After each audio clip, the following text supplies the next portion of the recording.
Yo, what's up PPL fans? Shoutout here, coach of the Bayern Munich with my week 4 team analysis. Now before we get into this, I quickly want to sort of apologize for last week. I was super salty, like a tiny bit too salty. I'm allowed to be salty after what happened, but a bit too much. So yeah, that's that. Just want to get that out of the way. But people said it was entertaining, so hey, it's fine. But that's not the point. This week, by the way, if you didn't know, there was an off week last week because of EGX. That's why there was no video. Not my fault. There just wasn't anything to upload. And I didn't have time to make a off week battle or whatever. So, sorry about that. But anyway, let's get into this week's matchup. This week we're up against NecroStevo and the Eterna City Enders. Actually, the last person that joined the league after Fred left. He joined in for him. So if Fred would still be here, would play this week, but we don't. So yeah. And he has a spooky team. Also, he's 2-1, just like we are. So this is kind of a upper mid-table battle. I don't fucking know, man. And yeah, his draft is scary, and it consists of Megalopony, Tyranitar, which is a beautiful combo in my opinion, Cofagrigus, Florges, Toxicroak, Reuniclus, Neuvern, Livani, Kabutops, and Stoutland. Now, if you look at his team, you will notice that it has quite a few flaws. First thing you'll notice, he only has one hazard removal in the form of Kabutops, and if we're being completely honest, Kabutops is kind of a shit rapid spinner. It's decently as an offensive wall breaker kind of thing, late game sweeper, but as a rapid spinner, not so much. Because of a bad speed up stat, pretty bad defensive typing. So yeah. He also only has 2 Stealth Rockets in the form of Kabutops again and Tyranitar, so if he has to bring one of those if he wants to have damaging entry hazards. Other form of entry hazard he does have is Livani, which, Sticky Web is it's not that big of a deal. I don't think it's that great in League format in the first place. I don't think it's worth ever drafting one, but Livani does what it does. It has been doing pretty well for him, so, there's always someone who can make a Pokemon work. Also, he has a pretty how do I put this, easy to figure out defensive core, which basically just consists of Cofagrigus and Florges as good fat walls, and then a bunch of mons that can be bulky like Tyranitar, which is always going to be bulky. You cannot make a Titan not bulky. Even if you're Jolly Scarf, it's still bulky. Yeah, Titar Stoutland can be an amazing defensive wall. Kabutops has decent bulk. Reuniclus is really bulky as well. So yeah, but he only has 2 really good walls, which is definitely something to note. And yeah, also Megalopony is a huge threat to my team. I barely have anything that really wants to take it on. I don't have the typical bulky psychic type, which is what usually takes on Megalopony. So that's one thing. And the next big threat to my team is actually Stoutland. The combination of Titar and Stoutland is really threatening to my team. Just because as soon as Registry gets weakened, Stoutland can just sweep me late game if I don't play accordingly and don't have the right mods at the right amount of health and stuff like that. So that's definitely something to look out for. Stoutland is a huge threat to my team. It makes me change quite a bit on my team. Other than that, Cofagrigus can be really threatening. If it's a Core Mine variant, I might just lose to it if I don't play accordingly. Yeah, that's basically it. And Reuniclus is also kind of scary, but I did make a transfer of Skuntank, getting Skuntank for Behemoth and Garbodor. And Reuniclus is basically the main reason why I picked it up. It's like 80% of the reason why I wanted Skuntank is fucking Reuniclus. That thing scared the ever-living shit out of me before this transfer window. Now I'm fine, Skuntank can take that on. Skuntank generally does really well against his team, which is nice to note. Neuvern can also be kind of annoying, but it's not a thing that can obviously just sweep me because it's a Neuvern. Neuvern doesn't sweep, it can punch holes, which can be scary. And Toxicroak. Toxicroak is definitely something to look out for just because it breaks my main defensive core of Registeel and Togekiss in half. Just completely and utterly destroys it. However, I do have Megalodactyl, which is an amazing check to it. So that's also something.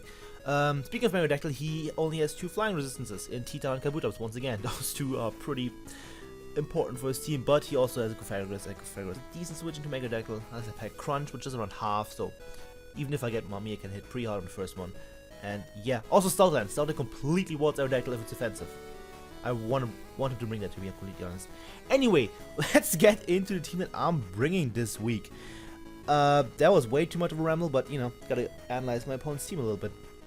So, with his main defensive core consisting of Florges and Pythagoras, and also Mewnich, of course, being that massive threat to my team that is, you can probably guess what first mon of my team is. It's the debut of our newest transfer, Zebo the Scuntag, with a Black Sludge and Aftermath. I was considering changing that to Stench, just because I'm going to be taking on monsters slower than me, and that don't physically touch me, and he doesn't have a lot that actually physically touches Scuntag, but it's a 10% chance. It's really not worth it. I'd rather get a damage off with Aftermath if I feel like sacking Scuntag against something like the Megalopony. So that can be nice. And the set we're running is max attack Adamant, 220 and special defense and 36 speed. Adamant nature, and if I didn't say that. And the moves we're rocking are Taunt, Poison Jab, Crunch, and Defog. Defog was a last minute change because I didn't want Defog on the other mon that had it beforehand. So yeah, Scuntag is there to take on the Reuniclus, take on the Floaters, and take on the Pythagoras. So it is incredibly important, this match. That's why I made it slower. Initially I had like a variant that can outspeed Jolly Tyranitar.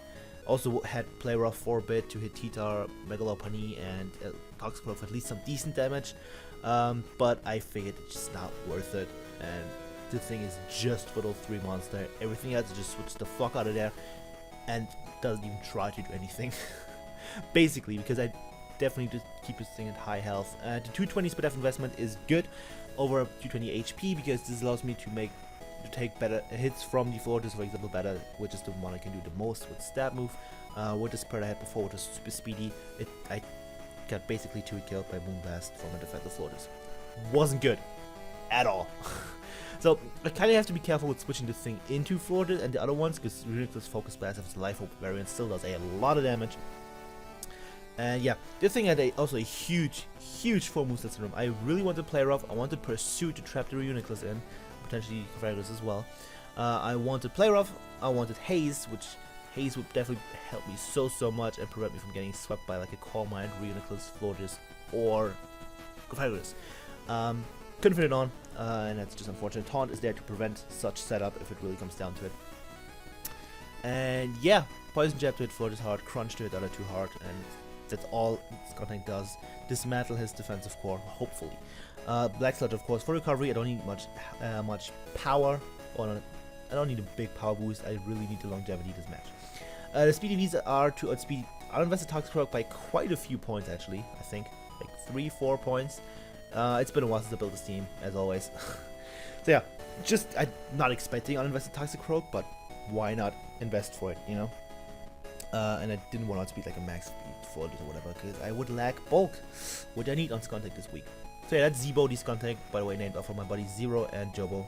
If they watch this video, hi. Yeah. So moving on to the last one I actually changed, which is Evergreen the Shaman, coming back once again. My so far MVP of the season, I would say, with a choice Scarf. Natural Cure as always, Seed Flare, Psychic, HP Ice, and Healing Wish.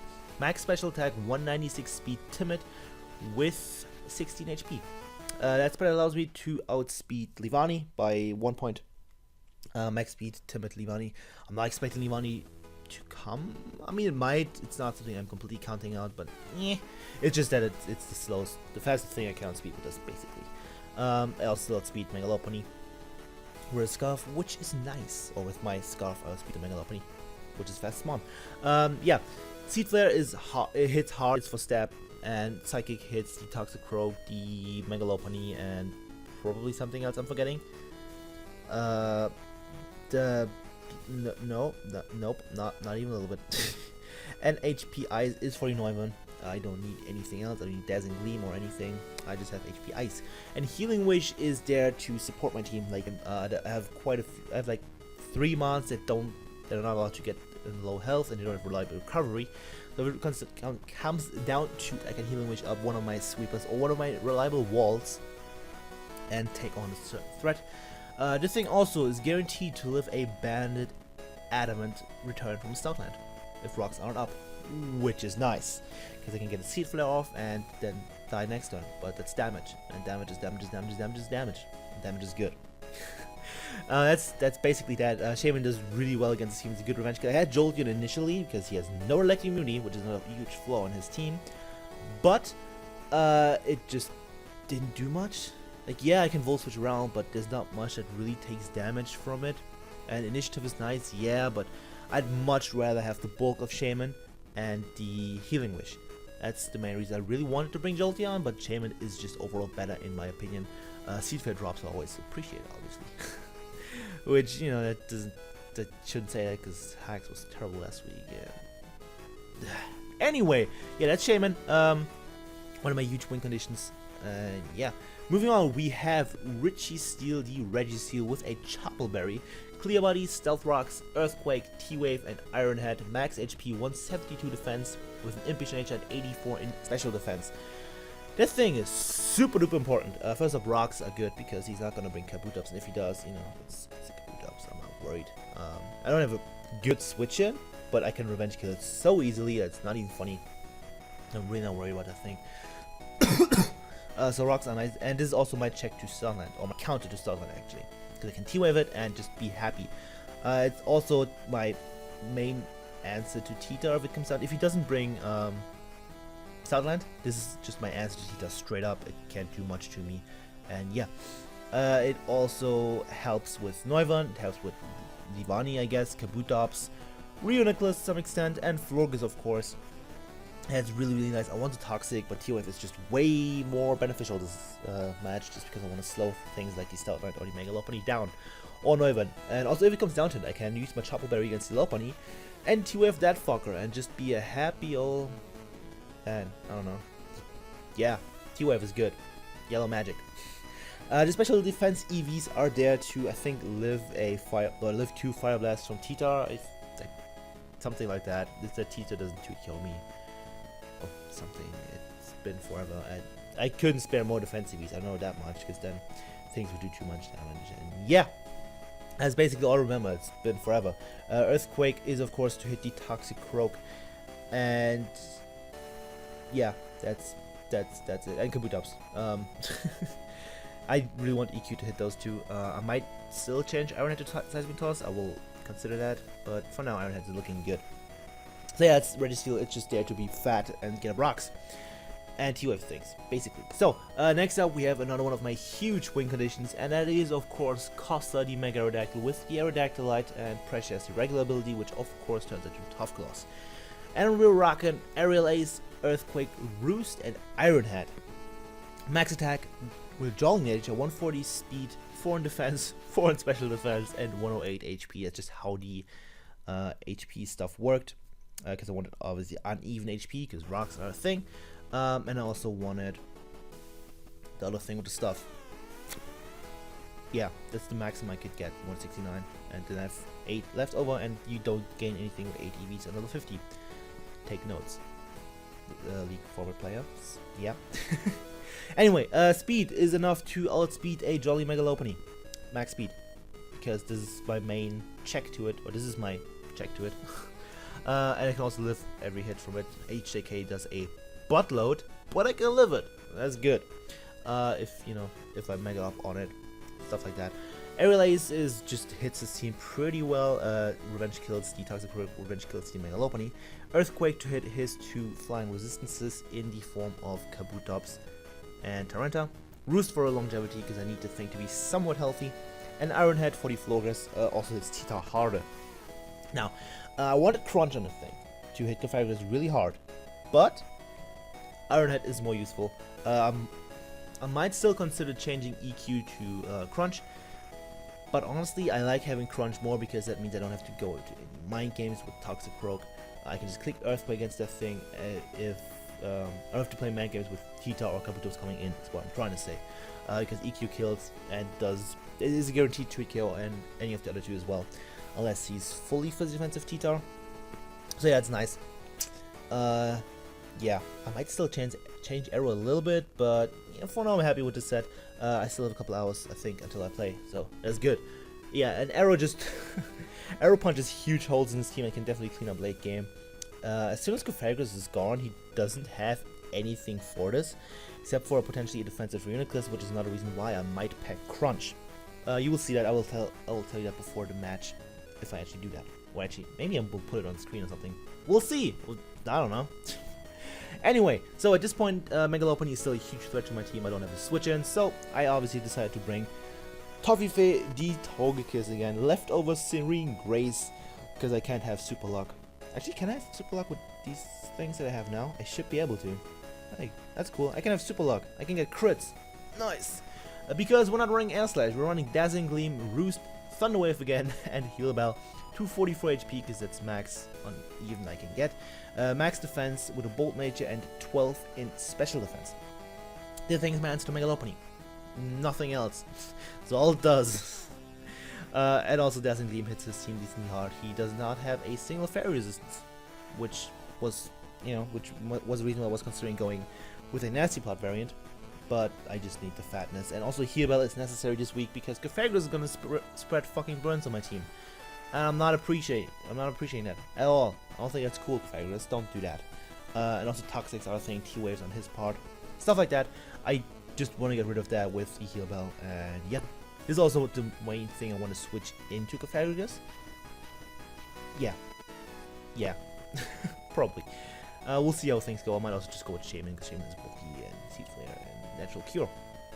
Yeah, it's basically it. I have T-Wave, I had Defog before and gave Defog to Skuntank and got rid of Haste on Skuntank.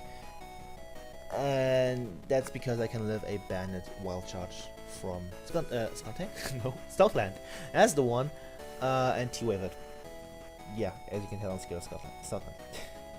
So that's basically Togekiss. I don't have much to say about it. It's just there to hit things and be bulky and Heal Bell and do Togekiss things, which are not flinching this week, which is nice. So, last but not least, we have Tiny Blue the Manaphy, my massive, huge win condition. And let's hope it doesn't go like it did with Pokeeggs in the UCL. We're running Leftovers Hydration with a pretty self-explanatory set. Tail Glow, Scald, Psychic, and Ice Beam. And the exact same spread as Shaman, obviously. Max Special Attack, 196 speed with a Timid Nature to outspeed Leavanny, and 16 HP. The thing just sweeps him. It just does. As soon as I can force a switch, I can set up a Tail Glow and just win.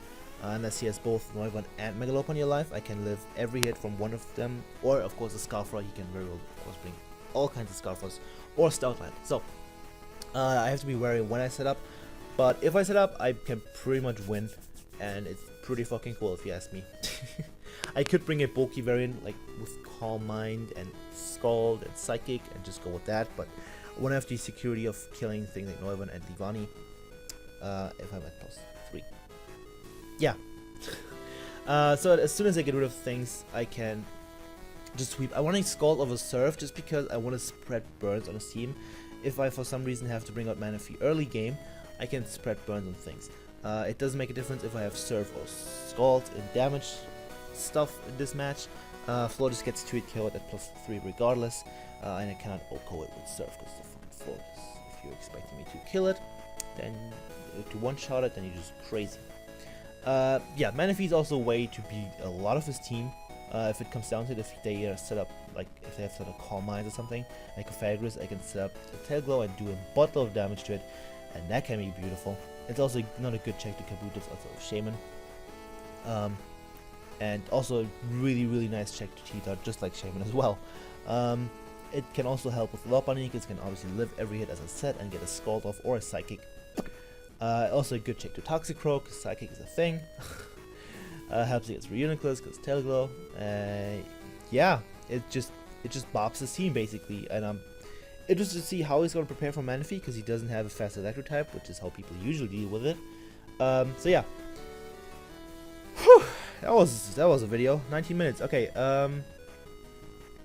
What did I want to say? This preparation thing was a hassle. It was a huge problem. I wasn't sure what I want to bring. I wasn't sure what I was going to hit, what I want to hit. That's why I might still be a slight few adjustments on this team. So yeah, I don't know what to say anymore. I hope you like the team and tell me what you think. Tell me what you think I could have done differently, and I hope actually people watch this time, because it usually gets like half of the views of the battle, which, it's to be expected, to be completely honest. Anyway, That's the team for this week against NecroStevo and the Eterna Eternas. But what am I expecting from his part? Megalopony, definitely. Titar, probably. Cophagus and Flogus, definitely. Toxicroak, definitely. So the first 5 are pretty much secure to come. He might not bring Titar. But Toxicroak is nice to break on Walk and stuff like that. And then he basically has 1 free slot, which you can do that between Reuniclus, Neumann, Livani, Kabutops, and Stoutland. Most likely, I'm going with Stoutland personally. Let it be a defensive one to take on Merodactyl, because Adamant Stoutland does like 20% to his fully defensive Stoutland after an Intimidate, which is ridiculous. But yeah, excuse me. Kabutops, I don't see that thing coming. In all honesty, it just doesn't do anything against my team. Livani, he might actually bring Sticky Web just because my main advantage over him is speed, and I say it despite Megalopony and Livani, and Neumann. And I also said say him bringing Sticky Web is likely despite me having Mega Rodactyl, because slowing things like Manaphy and Jolteon and Shaman down, or even Hitmonlee and Kyurem is so good for his team. So I can definitely see him bringing that. So yeah, Neumann, I don't think he will bring it. Just look at the way he has been team building, yeah, and his team building videos. The way he approaches this just tells me that he's probably not gonna bring Neumann because I have 2 stops to it. That's just what I'm thinking. I might be completely wrong. If he brings Neumann, it could very well be a Taunt Super Fang variant, which would be really cool. But we'll see. We'll see how that goes. Anyway, yeah, I think I have the much better matchup this week, just because I can literally bring all 9 of my Pokemon and all of them do a lot of work to his team. But I just obviously can only bring 6. So Jolteon, Hitmonlee, and Kyurem are not coming, even though they all match up pretty well against this team. Because Kyurem can 2-hit KO Floaters with an Iron Hand, for example, which is nice. Anyway, that's way too long of a video. I'm gonna shut up now. Thank you all for watching. Hope you enjoy. I hope you look forward to the battle, which is gonna go up tomorrow. Today, I don't know when I'm gonna upload this. I hope I can upload it on Friday or Saturday. That'd be grand. But we're having a battle on Friday because of time zones being a thing and time zones being super fucking annoying. Time zones, please stop. So yeah, I don't know when I'm gonna upload this. Okay, so I haven't recorded in a while, so things and stuff, basically. Anyway, thank you all for watching. Leave a like, leave a comment, leave some nudes. I will appreciate all 3 of those, and hopefully see you guys next time. Goodbye.